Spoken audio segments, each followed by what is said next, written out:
I moan a great deal about telecommunications and about the companies like Apple indeed. At the moment, I've got a problem. Apple have upgraded my iPhone, as they've upgraded many people's iPhones, and uh, has has not got the technology to deal with the upgrade. So if you want your iPhone to connect with your computer, it won't. It won't. You can't. You can't do the hotspot anymore, or at least not reliably, because of this upgrade.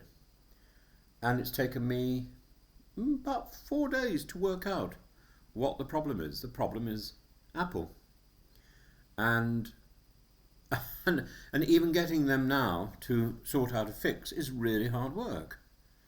And I don't consider myself to be sort of computer illiterate. I find it terribly stressful.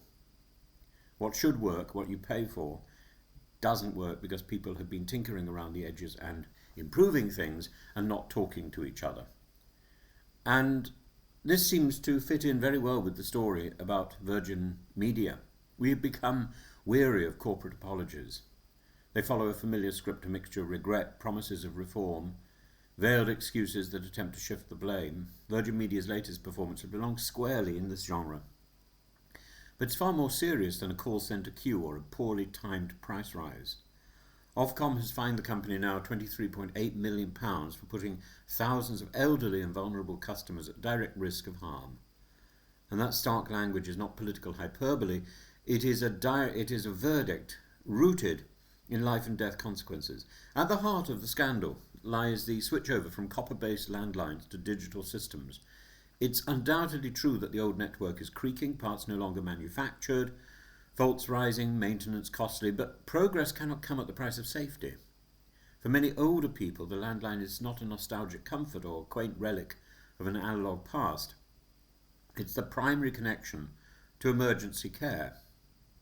Telecare devices, those emergency alarms worn by people who may fall, people who may suddenly become unwell or live alone, depend on landline connectivity. When Virgin Media disconnected households because customers had not responded to the migration process, their alarm simply died. If they pressed the emergency button, nothing would happen. In an era of supposedly smart connectivity, this is a staggering act of negligence.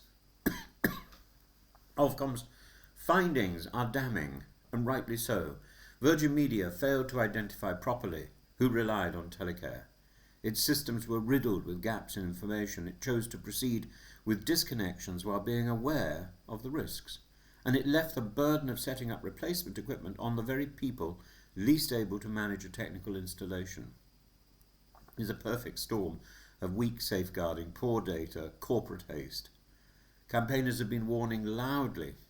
Dennis Reed of Silver Voices points out that many vulnerable customers are frail, confused or seriously ill and shouldn't be expected to navigate routers and adapters arriving through the post.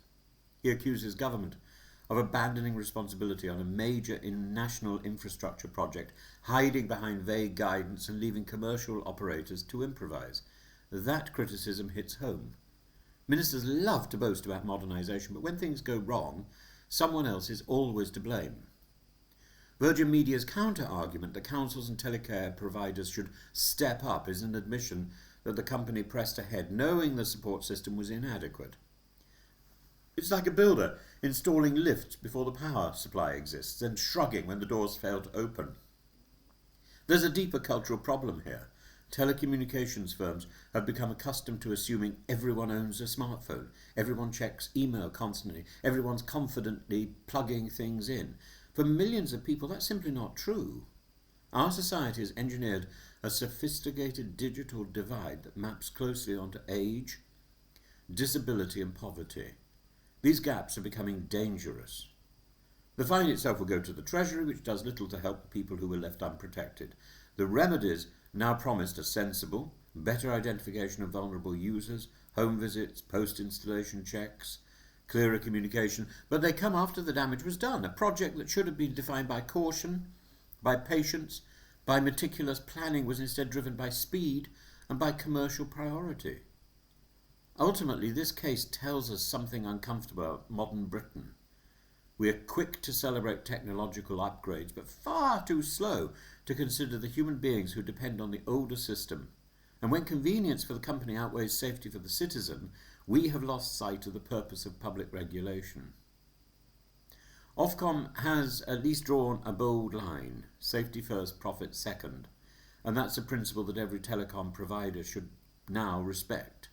Because if telecare alarms fail when a person falls, no fine can restore their broken bones or reverse a tragedy that should never have happened. Progress has to mean better lives, not greater risk.